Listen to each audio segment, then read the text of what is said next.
Lockdown कधी एकदा उठतोय आणि कधी एकदा घराबाहेर पडून आवडीच्या हॉटेलात जाऊन पोटभर पोट फुटेस्तोवर खातोय. कधी एकदा झेड ब्रिजवर जाऊन बाईकच्या मागे अंधारात बसून किंवा एकदा मॉलमध्ये जातोय असं झालंय. कधी एकदा नाईट आऊटला जातोय, मित्रांसोबत दारू आणि संमिश्र अन्न घेऊन अखंड बुडतोय. एवढे संकुचित बुद्ध्यांक असणाऱ्यांसाठी पुढचं विश्लेषण नाही. त्यामुळे त्यांनी पुढचं वाचण्याच्या किंवा ऐकण्याच्या भानगडीत पडूच नये, तसदी घेऊ नये. चला आता उरलेल्यांसाठी काहीतरी वाचतो. निर्धार 20 लाख कोटी रुपयांचं पॅकेज. माननीय प्रधानमंत्र्यांच्या या घोषणेनं अख्ख्या जगाच्या घशाला कोरड पडली असेल. कारण आरोग्य इतकंच महत्त्वाचं प्रपंच चालवणंही आहे, हे भान आम्हाला आहे. हे भारताच्या मंत्र्यांनी जगाला दाखवून दिलं आहे. योग्य वेळी योग्य निर्णय घेऊन योग्य शब्दात केलेलं योग्य आवाहन असं मी म्हणेन. अत्यंत सूचक शब्दात प्रधानमंत्री जे बोलले ते बोलणं आता या क्षणाला कोणत्याही जागतिक महासत्तेच्या प्रमुखाला शक्य नाही. जगातले सर्व प्रमुख देश एका विचित्र अनिश्चिततेच्या आणि विमनस्क मनस्थितीत असताना भारताच्या पंतप्रधानांनी ही घोषणा करावी, हे जगासाठी फार मोठा धक्का आहे.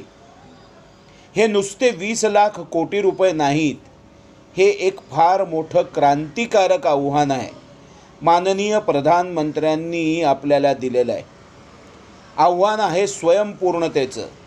सुईपासून ते वैद्यकीय उपकरणांपर्यंतच्या सर्व गोष्टींमधील स्वयंपूर्णता. मी महाराष्ट्रीयन, मी गुजराती, मी बंगाली, मी पंजाबी, मी बिहारी ही ओळख मिटवून स्वतःची मी भारतवासी एवढी एकच ओळख निर्माण करा, असं माननीय प्रधानमंत्र्यांचं सांगणं आहे. याचा अर्थ असा की भेदाभेद अमंगळ हे संत वचन आता अंगीकारणं आवश्यक आहे. सज्ञान झाल्यापासून आठवड्याला किमान 25 तास काम करून स्वतःची भाकरी स्वतः कमवायला शिकणं अत्यंत गरजेचं आहे, असं प्रधानमंत्र्यांना सुचवायचं आहे बहुतेक. कारण कोणतंही काम हलकं नसतं. जिथे काम तिथे उभा शाम. स्वतःला समजावून सांगा, असं प्रधानमंत्री सांगतायत.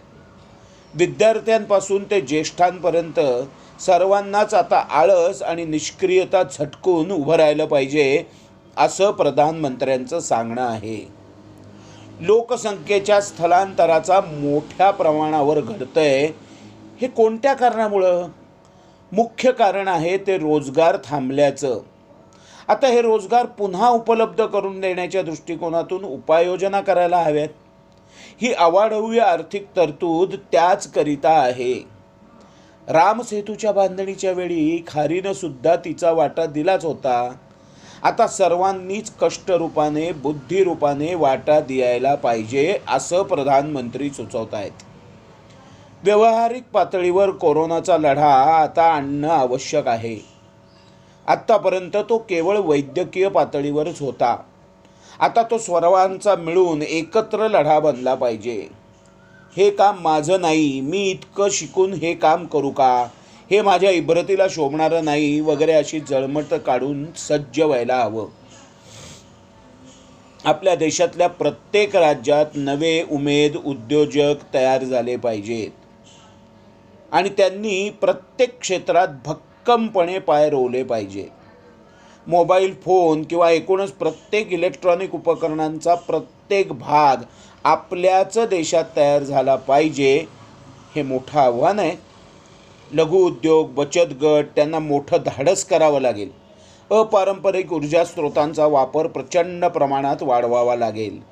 अन्नधान्यांसारख्याच इतर क्षेत्रातही 100% स्वयंपूर्णत्व मिळवावं लागेल, विशेषतः वैद्यकीय क्षेत्रात.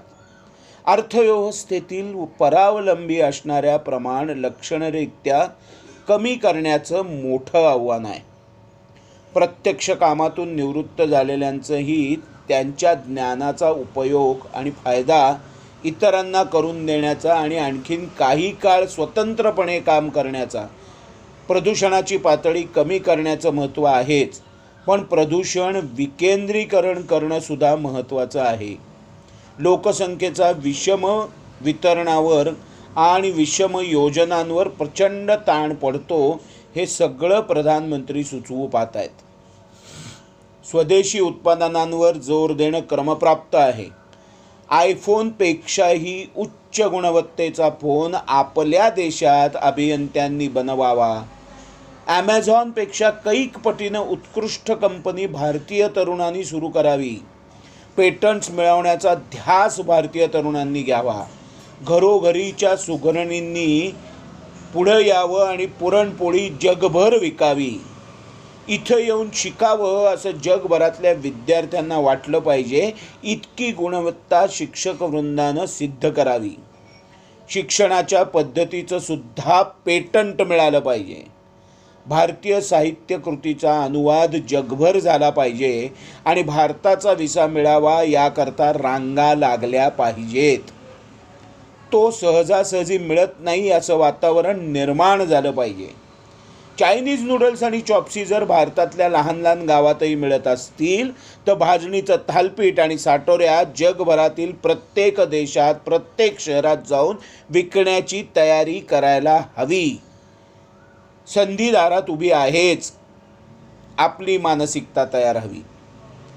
गुणवत्ता, सचोटी, प्रामाणिकपणा यात एक कणभरही तडजोड न करण्याची नव्या उद्योगधर्मांची दिशा सर्वांनी घेतली पाहिजे. रस्ता स्वच्छ करणारा आणि सॉफ्टवेअर स्वच्छ करणारा दोघंही सारखीच प्रतिष्ठा आम्ही देतो हे जगाला समजलं पाहिजे. काम करणाऱ्यांचा सन्मान समाजात वाढला पाहिजे. काम न करणं, निष्क्रिय होणं, आळस करणं, आयतं बसून खाणं या गोष्टींना अतिशय निषिद्ध मानलं पाहिजे. हा फार महत्त्वाचा बदल करावाच लागेल. आमचं बाळ अजून लहान आहे, त्याला कसं काम लावणार? किंवा तू काम करण्याची गरज नाही, तुझा बाप खंबीर आहे पैसे कमवायला, या वाक्यांचा आता पालकांना त्याग करावा लागेल. आपल्या मुलांना अत्यंत साधं राहणं शिकवा आणि स्वतःची अत्यंत साधी राहणी स्वीकारा. काटकसरीची सवय लावून घ्या आणि गुंतवणुकीची सवय आपल्या कुटुंबानं स्वदेशीचा स्वीकार करून रोज 1 रुपयाची बचत केली ना, तर त्याच रुपयाचा बँकेत भरणा केला ना, तर आंतरराष्ट्रीय नाणेनिधीला भारतापुढं लोटांगणं घालावी लागतील. जगातले सर्व प्रमुख उद्योजक आपल्याकडे गुंतवणूक करण्यासाठी धडपडतील. हे सगळं शक्य आहे. फक्त मानसिकता बदलण्याची गरज आहे. आयत्या पिठावर रेघोट्या मारण्याचा विचारही मनात आणू नका. हातातल्या एकांतवासाचा काळ दवडू नका. नियोजनावर जोर द्या. नवनव्या कल्पनांचा विचार करा. डोकं चालवा. तज्ज्ञांना विचारा. चर्चा करा आणि आखणी करा. फुटकळ न्यूज चॅनल्स किंवा टुकार सिनेमे पाहत लोळत पडण्यापेक्षा हे खूप गरजेचं आहे. आपल्यापैकी प्रत्येकात एक विशेषता आहे. तुम्हाला काहीच येत नाही असं समजू नका. तुमच्यातल्या त्या विशेष क्षमतेचा शोध घेऊन उपयोग केला ना, तर उत्कृष्टांचा देश होईल, याची खात्री बाळगा. आपलं स्वॉट ॲनालिसिस करून या महासंग्रामात उडी घेण्यासाठी आपण सज्ज झालं पाहिजे. धावणं, चालणं, रांगणं, सरपटणं यापैकी ज्याला जे जमेल तितकं, जमेल तेवढं, पण प्रयत्न केलाच पाहिजे हे समजावून घ्यायला हवं. नरेंद्र मोदी बोलत असताना कुसुमाग्रजांची कविता आठवली. कवितेचं नाव आहे निर्धार. समरभूमीचे सनदी मालक, समरभूमीचे सनदी मालक शतयुद्धांचे मान करी. समरभूमीचे सनदी मालक शतयुद्धांचे मान करी. रणफंदींची जात आमुची कोण आम्हा भयभीत करी. घोरपडीला दोर लावणी पहाड दुर्गट चढलेले, घोरपडीला दोर लावणी पहाड दुर्गट चढलेले, तुटून पडता मस्तक खाली धुंद धडाने लललेले, खंदकातल्या अंगावर हासत खेळत पडलेले, खंदकातल्या अंगावर हासत खेळत पडलेले, बाप असे कळी काळ आमुचा कीर्त गजरी दिगंतरी, रणफंदींची जात आमुची कोण आम्हा भयभीत करी. या मातीने दिला वारसा कठोर छाती दगडाची, या मातीने दिला वारसा कठोर छाती दगडाची, दिली नद्यांनी ध्येयासक्ती समर्थता बलिदानाची, दिली नद्यांनी ध्येयासक्ती समर्थता बलिदानाची, पहाड डोंगर इथे सांगती अजिंक्यता अभिमानाची, पहाड डोंगर इथे सांगती अजिंक्यता अभिमानाची, जगदंबेचा पालव येथे लढवय्यांच्या सदाशिरी, जगदंबेचा पालव येथे लढवय्यांच्या सदाशिरी, रणफंदींची जात आमुची कोण आम्हा भयभीत करी. करवत कानस कुणी चालवो पिकवो कोणी शेतमळा, करवत कानस कुणी चालवो पिकवो कोणी शेतमळा, कलम कागदा वरी राबवो धरो कुणी हातात तुळा, करात कंकण असो कुणाच्या वा भाळावर गंध टिळा, करात कंकण असो कुणाच्या वा भाळावर गंध टिळा, शिंग मनोऱ्यावरती वाजत उभी छावणी घरोघरी, शिंग मनोऱ्यावरती वाजता उभी छावणी घरोघरी, रणफंदींची जात आमुची कोण आम्हा भयभीत करी. पोलादी निर्धार, पोलादी निर्धार आमुचा असुर बळाची खंत नसे, स्वातंत्र्याच्या संग्रामाला विजया वासुनी अंत नसे, श्रद्धा हृदयातील आमुच्या वज्राहुनी बलवंत असे, मरण मारुनी पुढे निघाले गर्वतयांचा कोण हरी, रणफंदींची जात आमुची कोण आम्हा भयभीत करी.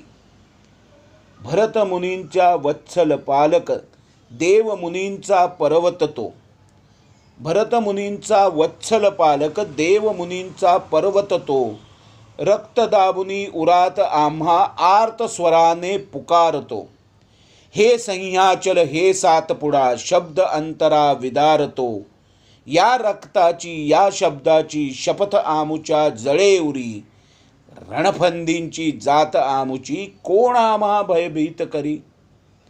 जंगल जळापरी मराठा पर्वत श्रेष्ठा उठला रे, जंगल जळापरी मराठा पर्वत श्रेष्ठा उठला रे, वणव्याच्या अडदांड गतीला अडसर आता कुठला रे, जंगल जळापरी मराठा पर्वत श्रेष्ठा उठला रे, वणव्याच्या अडदांड गतीला अडसर आता कुठला रे.